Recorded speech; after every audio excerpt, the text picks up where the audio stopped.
Existe una cuestión que cimienta todas las civilizaciones, pero cuidado, porque no es la pregunta que usted está pensando. Preguntar si Dios existe es una trampa, una discusión binaria perfecta para batallas infinitas que no llevan a ninguna parte. Esa es la tarea equivocada. La pregunta correcta es más profunda. ¿Para qué fue creado Dios? ¿Cuál es la función real de esta idea viva que ha sobrevivido a imperios y pueblos? Porque, a fin de cuentas, la idea de lo divino es la raíz más profunda que ha crecido en la conciencia colectiva de nuestra especie. Cambia, se adapta, pero su núcleo permanece. Esto no es algo efímero. Las ideas son fuerzas físicas. La idea de Dios define a quién debemos amar, a quién debemos odiar y qué es la virtud. Más que fe, es la base de toda la construcción de la civilización, y nuestra ambiciosa investigación se llevará a cabo a través del proyecto Demiurgo. Nuestro objetivo es entender todos los detalles, pero antes necesitamos preparar el terreno. Existen 3 respuestas simplistas que todo el mundo repite y que entorpecen nuestra visión. Muchos dicen que Dios no fue creado, sino que existe físicamente. Miles de millones creen en esto, pero para nuestro análisis la existencia literal no importa. Si usted encuentra un mecanismo complejo en una máquina antigua, no necesita conocer al creador para entender lo que el mecanismo hace. Vamos a analizar a la humanidad, dejando al creador fuera de la ecuación por ahora. Otra respuesta común es la favorita de los escépticos, donde Dios sería una muleta para lidiar con el miedo a la muerte. Parece lógico pensar en el hombre de las cavernas inventando el trueno porque estaba asustado. Pero cuando cruzamos esos datos con registros de 50.000 años, las cuentas no cuadran en el proyecto Axioma. El miedo por sí solo no explica por qué construimos catedrales que tardan siglos en estar listas, o códigos morales complejos. Una sociedad que usara la religión solo como consuelo habría sido devorada por sociedades que la usaban como herramienta de organización. La tercera respuesta común es que Dios es solo un medio de control de los poderosos, el famoso opio del pueblo. Sí, los reyes usaron la fe, pero pensar que un grupo de conspiradores inventó a Dios en una cueva para engañar a los demás es ingenuo. El análisis muestra que las creencias nacen orgánicamente, de abajo hacia arriba. Las élites simplemente encuentran esta palanca ya lista y aprenden a usarla. Entonces, ¿qué es esto? La idea de Dios es una herramienta invisible capaz de modificar el comportamiento de quien la porta. Es como las reglas del ajedrez. No existen en la naturaleza, pero hacen que millones de personas muevan piezas de madera de una manera específica. La Constitución es solo papel, pero hace que los ejércitos marchen. La idea de Dios es de este tipo, pero infinitamente más potente, porque juega con nuestro instinto. A diferencia de una receta de pastel, esta fuerza remodela nuestra jerarquía de valores. Cuando el proyecto simuló 2 grupos humanos, uno viviendo solo por instintos básicos y otro con la creencia en una vigilancia divina, el resultado fue contundente. El grupo con la creencia redujo la violencia interna y aumentó la cooperación. Esta idea fue una mejora para la supervivencia. Las creencias que no resolvían problemas de convivencia desaparecieron junto con los pueblos que las seguían. Solo sobrevivieron las más eficientes. Pero si esta herramienta es tan compleja, ¿qué problema gigantesco vino a resolver? No construimos la gran muralla para protegernos de perros callejeros. El tamaño de la herramienta corresponde al tamaño del problema. Para encontrar la respuesta, no mire al cielo, mire dentro del cráneo.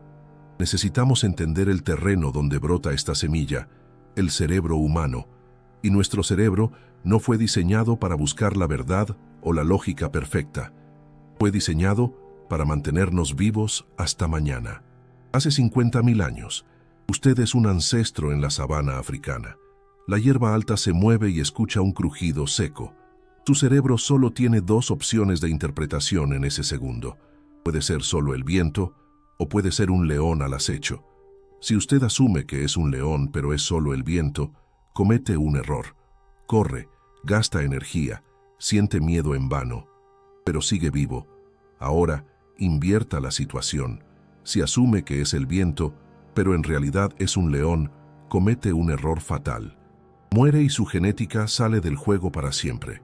La naturaleza, implacable, seleccionó un tipo específico de mente, la paranoica. Somos descendientes de los cobardes, de aquellos que veían peligro donde no existía. Nuestro cerebro es un detector de humo hiperactivo. Es mejor que se dispare 10 veces con una tostada quemada a que falle una sola vez en un incendio real.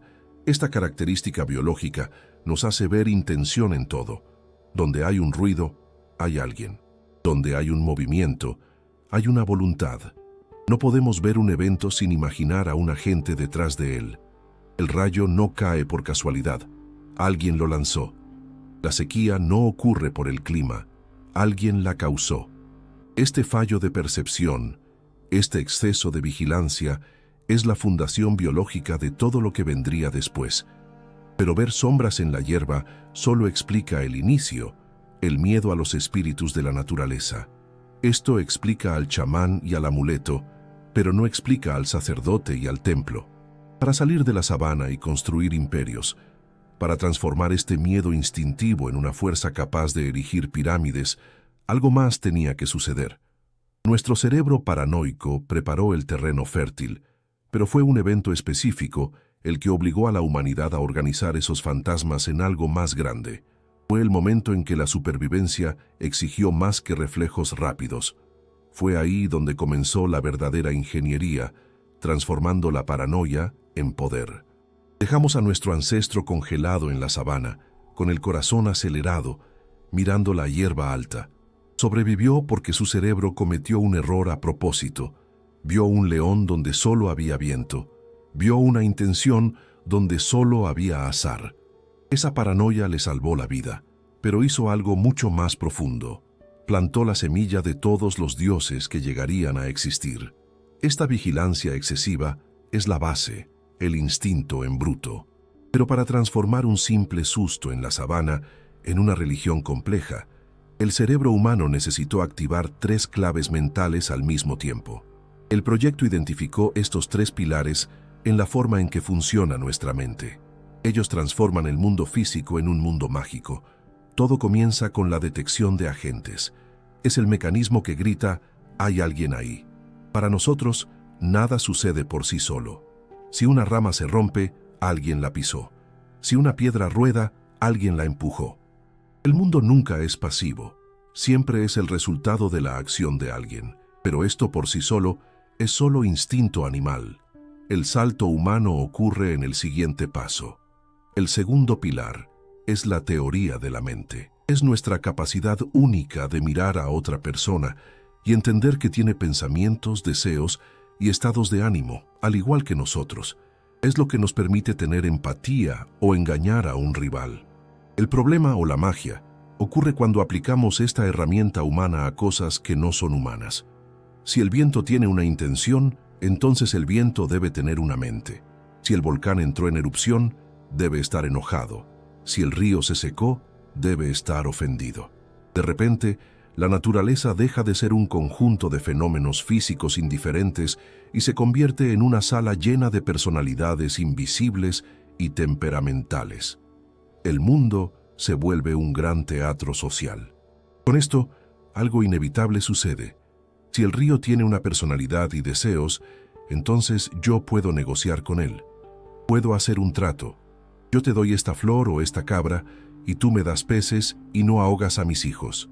En ese momento exacto, nace el ritual, nace el sacrificio. La religión primitiva era menos sobre adoración y más sobre diplomacia. Es un intento desesperado de cerrar contratos con las fuerzas de la naturaleza para garantizar la supervivencia. Pero todavía falta el tercer pilar para cerrar el ciclo, la adicción a la narrativa. Nuestro cerebro no soporta el caos o la aleatoriedad. Estudios muestran que la mente humana entra en un estrés profundo ante eventos sin conexión. Necesitamos una historia que ate los cabos. Una sequía prolongada seguida de una enfermedad en la tribu no son 2 eventos aleatorios para nuestra mente. Son capítulos de una misma historia. Hemos ofendido al espíritu del agua y ahora nos está castigando con la enfermedad. Creamos una trama de crimen y castigo, de causa y efecto moral. Esto trae un alivio psicológico inmenso. Aunque la historia sea aterradora, es mejor que el caos, porque si existe una causa, existe una solución. Si fuimos castigados, podemos pedir perdón. El mito nos devuelve la ilusión de control. Cuando juntamos la detección de agentes, la teoría de la mente y la narrativa, tenemos la tormenta perfecta. Al analizar esto a fondo, el axioma analizó escenarios donde sociedades virtuales de nuestros ancestros existían sin ninguna religión programada, pero equipadas con estos 3 módulos cognitivos. El resultado fue espantosamente consistente. En casi todos los análisis, después de algunas generaciones, estas sociedades desarrollaban espontáneamente sistemas de creencias. Empezaban a enterrar a sus muertos con rituales, creaban tabúes e intentaban conversar con el clima. El sistema probó que Dios no fue una invención cultural tardía. Fue un descubrimiento inevitable de nuestra biología. Los planos para la construcción del templo ya estaban dibujados en nuestras neuronas mucho antes de que levantáramos la primera piedra. Esto explica el nacimiento del animismo, la creencia de que todo tiene alma. El espíritu de la roca, el espíritu del árbol, el espíritu del leopardo. Esta fue la primera versión del orden divino. Funcionó perfectamente durante miles de años. Era un sistema horizontal, personal y directo. Hablabas con el espíritu del lugar donde estabas. No había grandes templos, ni libros sagrados, ni una casta de sacerdotes poderosos controlándolo todo. Era una espiritualidad hecha a medida para pequeñas bandas de cazadores y recolectores, donde todos se conocían por su nombre. Pero la historia no se detuvo ahí. El animismo tenía una limitación fatal. Funcionaba bien para grupos de 50 personas viviendo en la naturaleza, pero era incapaz de gestionar multitudes. El espíritu de un arroyo local no tiene autoridad sobre un extraño que viene de tierras lejanas. Un acuerdo hecho con el árbol de tu aldea no vale nada para un comerciante de otra tribu. La lente animista era excelente para lidiar con la naturaleza, pero terrible para lidiar con la complejidad humana a gran escala. Y entonces, el escenario cambió drásticamente. La humanidad estaba a punto de caer en la trampa de su propio éxito. Dejamos de caminar. Empezamos a plantar. La revolución agrícola trajo comida en abundancia, pero también trajo problemas que el viejo sistema de espíritus del bosque jamás podría resolver. De repente ya no éramos bandas de hermanos y primos. Éramos miles de extraños apretados en asentamientos, disputando tierra y recursos. El caos social llamaba a la puerta. La violencia amenazaba con hacer implosionar estas nuevas y crecientes comunidades. Los pequeños espíritus eran demasiado débiles para contener la ambición y la desconfianza de tanta gente. Necesitábamos algo más grande, necesitábamos un nuevo tipo de orden, y los fantasmas de la sabana tendrían que ceder su lugar a entidades mucho más poderosas y peligrosas. El jardín estaba a punto de convertirse en una ciudad, y la ciudad necesitaba nuevos dueños. Hace 10.000 años, tomamos la decisión más peligrosa de nuestra existencia. Cambiamos la libertad de la caza por la esclavitud de la agricultura. En los libros lo llaman progreso, pero para nuestro código de supervivencia fue un trauma. La vieja mentalidad que funcionaba en la sabana con los espíritus de la naturaleza colapsó. Durante milenios, vivimos en bandas de hasta 50 personas. La confianza se basaba en la sangre y la convivencia. Conocías cada rostro. Si alguien robaba, el castigo era la vergüenza inmediata y el exilio.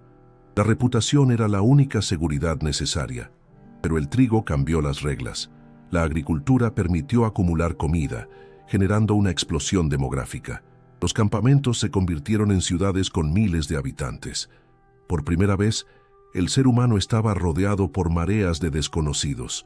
Nació el problema del extraño. ¿Cómo confiar en alguien a quien nunca has visto antes?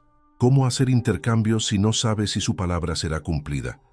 El sistema de reputación de la tribu se rompió. En una multitud, un ladrón roba y desaparece en el anonimato. La vergüenza dejó de funcionar. Junto con la multitud vino la propiedad. El cazador no tenía bienes.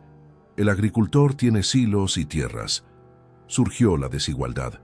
quien lo tenía todo y quien no tenía nada. La tensión en estas primeras ciudades era una bomba de tiempo. También existía el desafío de la cooperación. La agricultura exige sacrificio hoy para una recompensa futura. Exige cavar canales y levantar murallas. ¿Cómo convencer a miles de egoístas biológicos de trabajar juntos bajo un sol abrasador sin garantía de retorno? El análisis histórico muestra exactamente este momento. Siempre que las sociedades agrarias intentaron operar con la mentalidad animista, el resultado fue catastrófico. En el 99% de los casos, implosionaban en guerras civiles y caos. Los espíritus de la naturaleza no tenían autoridad moral. El espíritu del arroyo puede dar peces, pero no le importa si le robaste al vecino. El animismo era un sistema de intercambio de favores, no de leyes. No tenía dientes para castigar a quien rompiera las reglas sociales. La humanidad estaba atrapada. Teníamos ciudades, pero no la preparación mental para vivir en ellas. El riesgo de autoexterminio era real. Necesitábamos un nuevo tipo de vigilancia. No podíamos poner un policía en cada esquina. Necesitábamos un policía dentro de la cabeza de las personas. Necesitábamos una autoridad que funcionara en la oscuridad, cuando nadie mirara. Alguien que viera el robo secreto y la mentira susurrada. Los espíritus locales eran demasiado pequeños.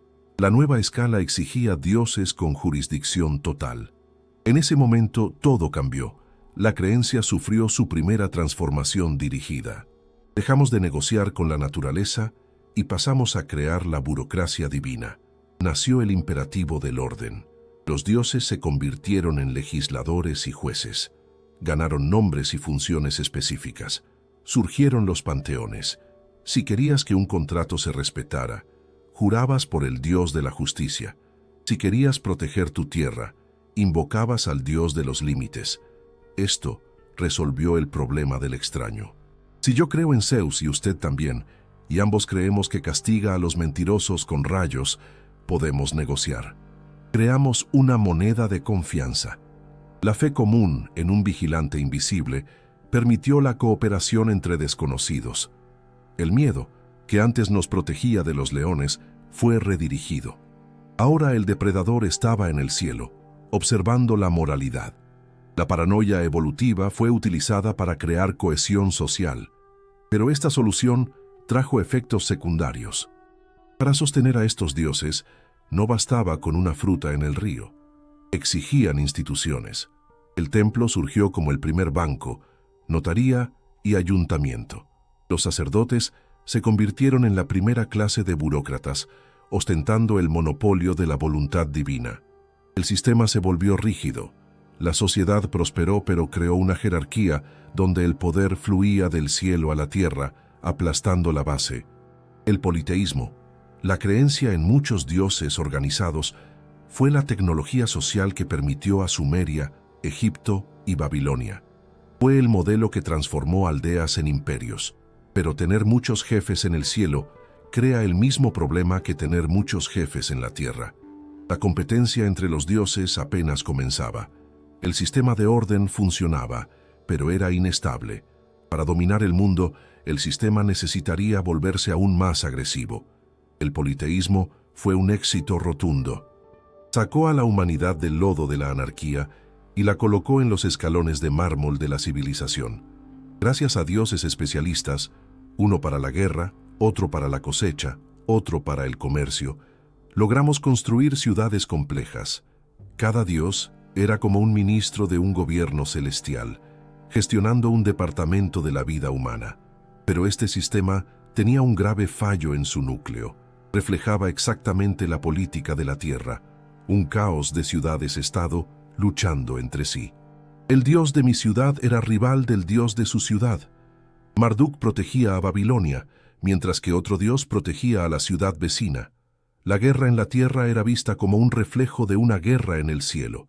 Esto funcionaba bien para reinos pequeños, pero era un veneno para imperios que querían crecer. Imagina intentar gobernar un territorio gigantesco donde cada provincia obedece a un jefe celestial diferente, con leyes y lealtades en conflicto.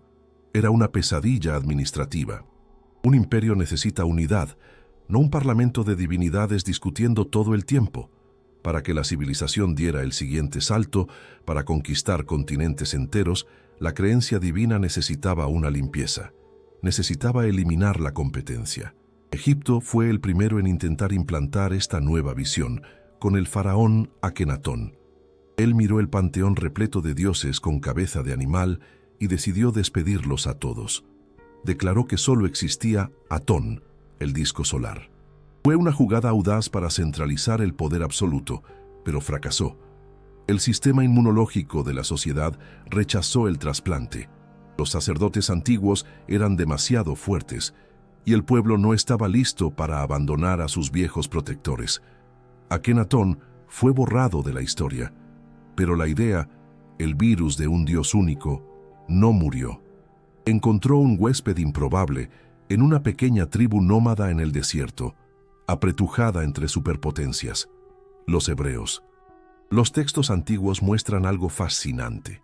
Al principio, su Dios, Yahvé, no era el único del universo.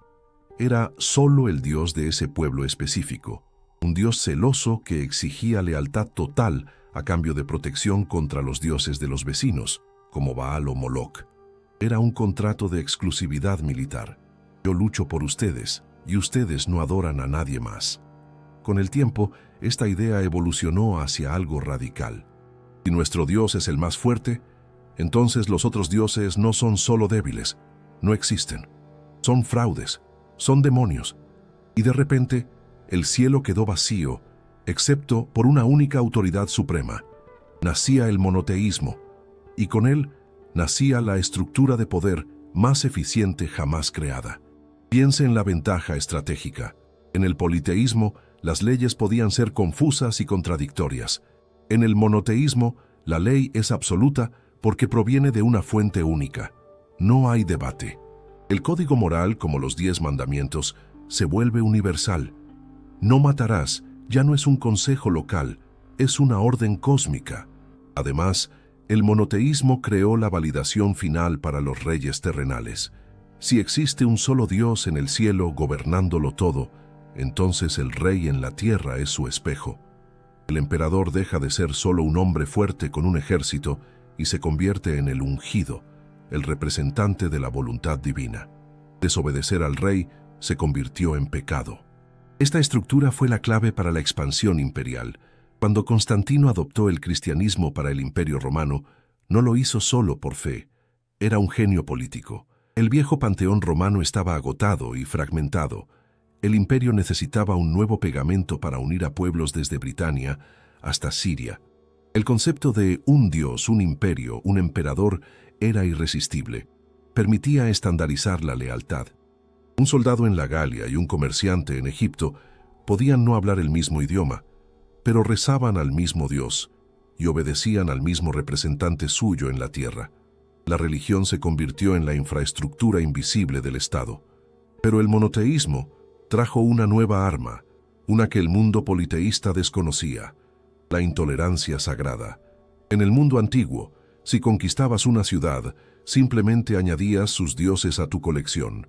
De acuerdo, ¿ustedes adoran a este dios del río? Genial, ahora trabaja para nuestro imperio. Había una aceptación pragmática. El Dios único cambió eso. Si solo existe una verdad, entonces todo lo demás es mentira, y la mentira debe ser combatida. El otro no es solo un extranjero, es un infiel. Está equivocado en la esencia de su existencia. Esto permitió movilizar ejércitos no solo por tierra u oro, sino por justicia divina. La guerra se volvió santa. La capacidad de convencer a miles de hombres de marchar hacia la muerte aumentó exponencialmente cuando la recompensa dejó de ser el botín y pasó a ser el paraíso eterno. La herramienta de orden del politeísmo fue actualizada al arma de poder total. La creencia se convirtió en una herramienta de dominación global. Unificó leyes, creó solidaridad entre extraños a escala continental y fortaleció al Estado como nunca antes. Pero al convertirse en una máquina perfecta de gobernanza, el sistema olvidó algo fundamental. Se volvió frío. Era excelente para el emperador, excelente para el general y para el recaudador de impuestos. Pero, ¿y para el hombre común?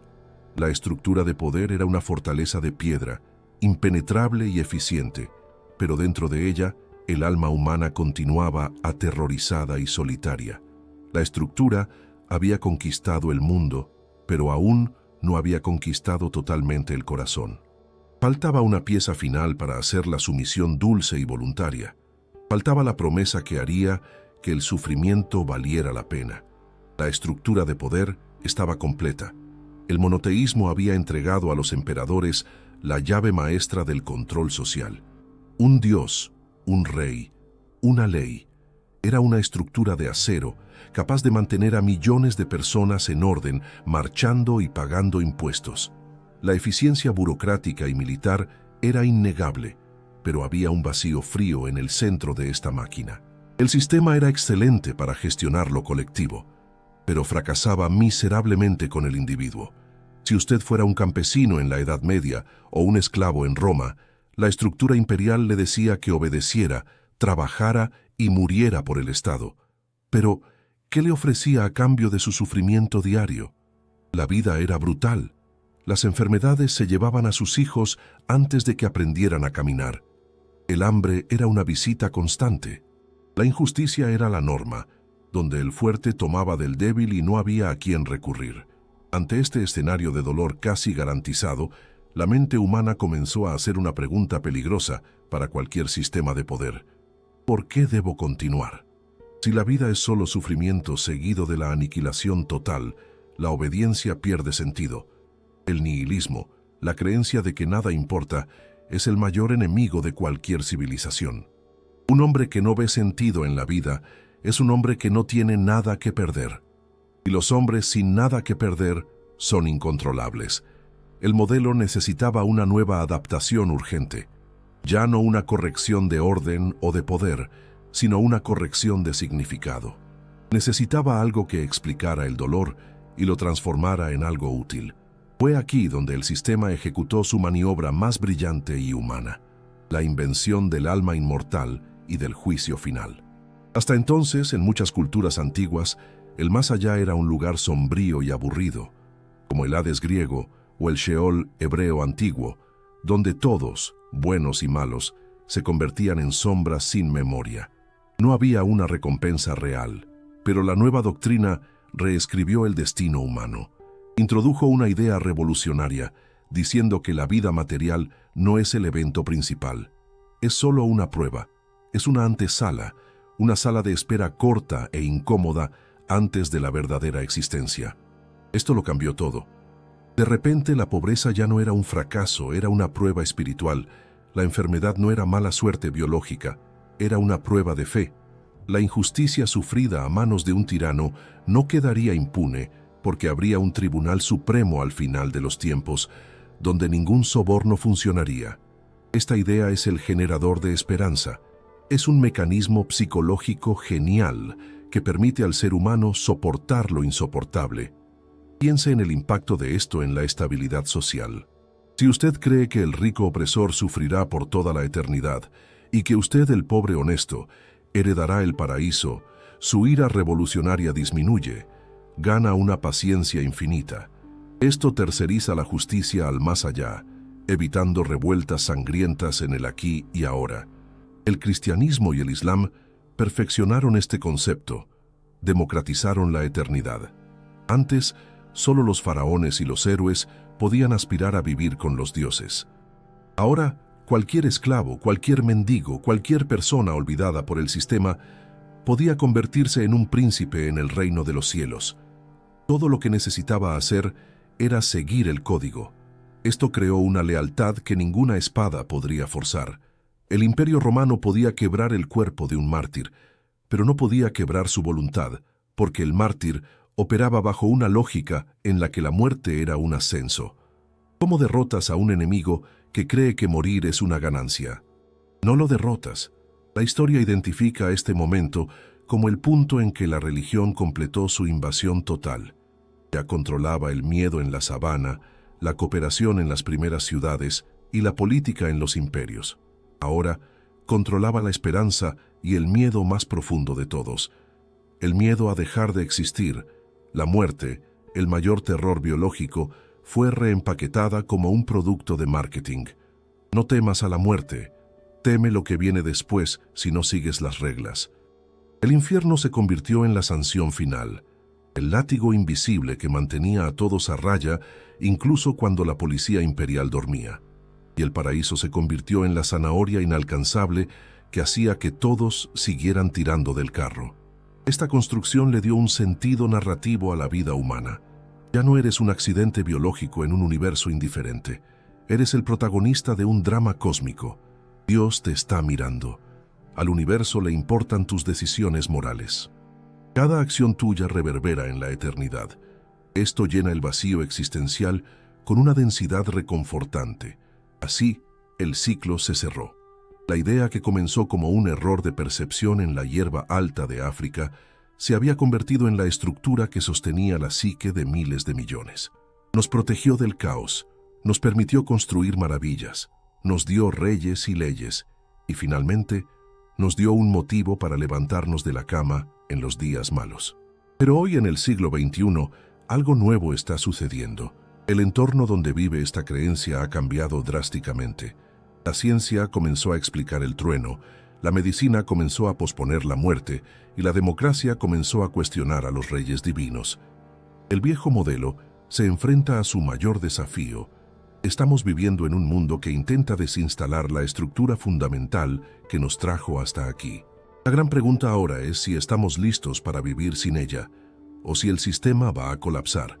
Estamos viviendo un momento único y peligroso en la historia de nuestra especie. En los últimos 200 años, una parte de la humanidad ha decidido intentar algo inédito: mantener la estructura de la civilización sin el pilar maestro que la sostuvo durante milenios. Estamos intentando eliminar a Dios. El proceso comenzó lentamente, con el ascenso de la ciencia. El Dios antiguo vivía en las lagunas de nuestro conocimiento. Él era la explicación para el rayo, para la enfermedad, para el origen de las estrellas. Pero a medida que la ciencia avanzaba, esas lagunas disminuían. Descubrimos que el rayo es electricidad, no la ira de Zeus. Descubrimos que la plaga es una bacteria, no una maldición. Descubrimos que las estrellas son fusiones nucleares, no ángeles. Con cada descubrimiento, el territorio de lo divino se encogía. El mundo mágico, lleno de espíritus e intenciones, fue reemplazado por un mundo mecánico, regido por leyes físicas frías e indiferentes. El universo enmudeció. Dejó de hablar con nosotros. Para el proyecto, esto generó una alerta roja crítica. Recuerde, nuestro instinto biológico no ha cambiado. Seguimos siendo los mismos primates paranoicos de la sabana, desesperados por patrones y significados. Nuestra mente no soporta el vacío. No fue diseñada para mirar un abismo sin sentido y permanecer tranquila. Cuando eliminamos la religión tradicional, no nos convertimos en criaturas puramente racionales y lógicas. Eso es una ilusión. Lo que sucedió fue una transferencia de carga. La necesidad de creer, de pertenecer y de tener un propósito sagrado tenía que ir a algún lugar. El viejo modelo no fue borrado, simplemente encontró nuevos servidores para prosperar. Entramos en la era de las religiones seculares. Si Dios está muerto, algo debe ocupar el trono, pues el trono no puede quedar vacío. En el siglo XX, vimos exactamente lo que sucede cuando intentamos llenar ese vacío con ideales humanos. Las grandes ideologías políticas no fueron movimientos meramente racionales, fueron religiones disfrazadas. El comunismo y otros movimientos de masas copiaron exactamente el esquema del monoteísmo. Tenían sus profetas, sus libros sagrados que no podían ser cuestionados, sus rituales, sus santos y sus herejes. La promesa del paraíso fue traída del cielo a la tierra, la utopía social. El día del juicio final se convirtió en la revolución.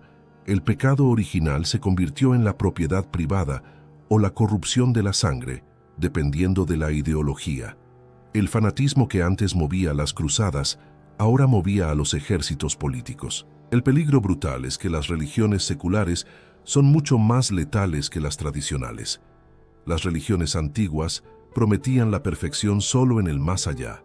Esto creaba una válvula de escape. Aceptabas que el mundo aquí era imperfecto y defectuoso. Pero las nuevas religiones políticas prometen la perfección aquí y ahora. Prometen crear el cielo en la tierra. Y para construir el cielo en la tierra, los fanáticos se sienten justificados a transformar la vida presente en un infierno para quienes no están de acuerdo. Si la utopía está a la vuelta de la esquina, cualquier sacrificio es válido. Cualquier violencia es permitida para acelerar la llegada del futuro glorioso. Pero no piense que esto es cosa del pasado. Hoy, en el mundo liberal moderno, hemos creado nuestra propia religión disfrazada, el humanismo. Adoramos al ser humano. Colocamos al hombre en el centro del universo. Creamos dogmas sagrados que llamamos derechos humanos. La verdad es que, desde el punto de vista biológico y físico, no existen derechos inalienables. La naturaleza no da derecho a la vida ni a la libertad. La naturaleza da derecho a la lucha y a la muerte. Los derechos humanos son una ficción jurídica, una historia que acordamos creer colectivamente. Son nuestra nueva mitología. Tratamos estos derechos con la misma reverencia religiosa con que nuestros ancestros trataban los mandamientos divinos. Si usted cuestiona estos valores hoy, es cancelado, el término moderno para la excomunión. Es expulsado de la tribu, pierde su reputación y su voz. El mecanismo de control social sigue siendo idéntico, solo cambiamos la sotana del sacerdote por el traje del legislador o por el algoritmo de la red social. El vacío dejado por Dios ha sido llenado por una cacofonía de nuevos cultos. Tenemos el culto a la ciencia, que espera que la tecnología nos salve de la muerte y nos dé la vida eterna digital. Tenemos el culto a la nación, que exige sacrificio por la patria. Tenemos el culto al yo, el narcisismo moderno donde cada individuo intenta ser su propio Dios, definiendo su propia verdad, lo que genera una ansiedad abrumadora, pues es una carga demasiado pesada para que la lleve un simple mortal. En el fondo, no somos ateos. Nunca lo hemos sido. Somos solo creyentes que han olvidado el origen de sus creencias. Estamos usando la vieja lógica religiosa con un nuevo ropaje, usando nombres diferentes para las mismas viejas funciones. Seguimos buscando profetas, seguimos cazando brujas, seguimos esperando el apocalipsis y seguimos desesperados por la salvación. El intento de vivir sin mitos ha fracasado. El ser humano no puede vivir solo de pan y hechos. Necesita significado. Y ahora fragmentados en 1000 tribus digitales, cada una con su propia verdad sagrada, estamos al borde de un nuevo colapso. El código antiguo unificaba imperios. El nuevo escenario nos divide en burbujas de realidad incompatibles. Estamos en un punto muerto evolutivo. No podemos volver a la ingenuidad de la sabana ni a la sumisión ciega de los imperios antiguos, pero tampoco podemos vivir en el frío del nihilismo científico. El modelo actual está agotado, generando conflicto y angustia. Necesitamos una síntesis. Necesitamos entender el mecanismo para, quizás por primera vez, reescribirlo conscientemente. La pregunta final no es si Dios existe, sino qué vamos a poner en su lugar que no nos destruya en el proceso. Y la respuesta podría estar escondida en la única parte del sistema que aún no hemos explorado. Hemos llegado al punto final de nuestro viaje por la historia más compleja de la humanidad. Recorrimos el camino desde el primer escalofrío en la espalda de un ancestro en la sabana hasta las catedrales de mármol y las ideologías de masas. Vimos cómo el miedo se transformó en ritual, cómo el ritual se convirtió en ley y cómo la ley se vistió de esperanza eterna. El concepto Dios nos trajo hasta aquí, salvando a nuestra especie de la extinción y del caos, pero cobrando un alto precio en obediencia y sangre. Ahora, de cara al futuro, nuestro análisis nos muestra una ironía final y perturbadora. Justo en el momento en que la humanidad se declara secular y racional, estamos ocupados construyendo, con nuestras propias manos, la realización literal de todas las antiguas profecías. Mire lo que estamos creando con la tecnología. Nuestros ancestros imaginaban un Dios que todo lo veía, todo lo sabía y todo lo recordaba. Hoy, nosotros construimos la nube. Internet nunca olvida. Cámaras, satélites y micrófonos registran cada paso, cada palabra, cada latido del corazón. Hemos creado la omnisciencia digital, Ellos imaginaban un Dios que leía los pensamientos y juzgaba las intenciones. Hoy, los algoritmos predictivos saben lo que usted quiere comprar, por quién va a votar y de quién se va a enamorar antes incluso de que usted lo sepa. Analizan sus miedos secretos y sus esperanzas para ofrecerle contenido. Hemos creado el juicio algorítmico. Ellos soñaban con la inmortalidad y la comunicación telepática. Hoy la biotecnología promete extender la vida indefinidamente y la interfaz neuronal promete conectar mentes a la máquina. Estamos transformando los viejos mitos en ingeniería. Sin darnos cuenta, estamos intentando ocupar el trono vacío en el cielo. El ser humano no mató a Dios para ser libre, mató a Dios para intentar tomar su puesto. Queremos ser el demiurgo, pero hay un peligro fatal en esta ambición. Estamos adquiriendo el poder de los dioses, pero mantenemos el cerebro de los primates paranoicos de la sabana. Tenemos armas nucleares e inteligencia artificial controladas por emociones de la edad de piedra. Tenemos el poder de destruir el mundo, pero todavía nos mueve el mismo miedo tribal, la misma necesidad de pertenecer a un grupo y atacar al otro. La tecnología amplifica nuestra naturaleza, no la corrige. Un fanático con una piedra es un problema. Un fanático con un algoritmo viral es una catástrofe global. Entonces, ¿cuál es la salida? La conclusión del proyecto Demiurgo es que no podemos borrar esta herencia. La necesidad de creer, de encontrar propósito y conexión, está grabada en nuestra genética. Intentar suprimirla a la fuerza solo genera monstruos ideológicos o desesperación nihilista. La única opción viable no es la destrucción del sistema, sino la toma de conciencia. Durante milenios fuimos usuarios pasivos de esta narrativa. Fuimos controlados por miedos y esperanzas que no entendíamos. Obedecimos a sacerdotes, reyes e ideólogos sin cuestionar el origen de esas órdenes. El próximo paso de la evolución humana no es biológico, es cognitivo. Es convertirnos en administradores de nuestro propio destino. Es mirar nuestros instintos religiosos y reconocerlos por lo que son: herramientas de supervivencia, no verdades absolutas sobre el cosmos. Podemos elegir usar la comunidad religiosa para crear lazos sociales, sin necesidad de odiar al infiel. Podemos usar la disciplina de los rituales para mejorar nuestras vidas, sin necesitar la culpa paralizante. Podemos buscar el asombro ante el universo, sin necesidad de inventar fábulas anticientíficas para explicarlo. Podemos mantener la música, el arte y la caridad, descartando el dogma y la intolerancia. Esto exige una madurez que nuestra especie rara vez ha demostrado. Exige enfrentar el silencio del universo sin entrar en pánico. Exige crear nuestro propio sentido en lugar de esperar a que descienda del cielo ya listo. Cierre los ojos por un momento. Vuelva a la sabana africana hace 50.000 años. Sienta el viento cálido en el rostro. Escuche el ruido en la hierba alta. Ese miedo primordial, esa sensación de que hay algo más grande escondido en la oscuridad, todavía está ahí, dentro de usted. Nunca se irá. Es la herencia de quienes sobrevivieron. Pero ahora, cuando abre los ojos, usted sabe la verdad. El león mágico y el espíritu vengativo no existen. Solo existe el viento y su propia mente, creando historias para protegerlo. La gran revelación no es que Dios no existe. La revelación es que nosotros lo creamos. Nosotros somos los autores de la historia más grande jamás contada.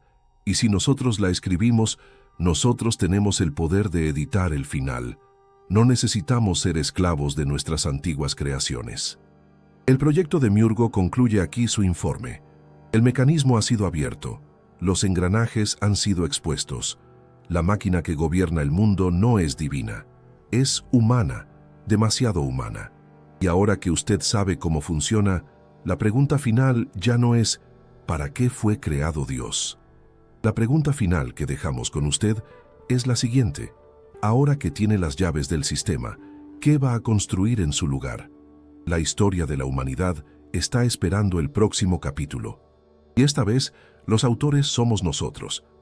Si te ha gustado esta investigación, tu suscripción al canal y cualquier donativo nos ayudan a expandir el proyecto Axioma. Nos encantaría leer tu reflexión sobre el tema del video en los comentarios y tu sugerencia para el próximo tema a tratar. Cuéntanos desde qué ciudad nos acompañas. Agradezco tu compañía hasta el final.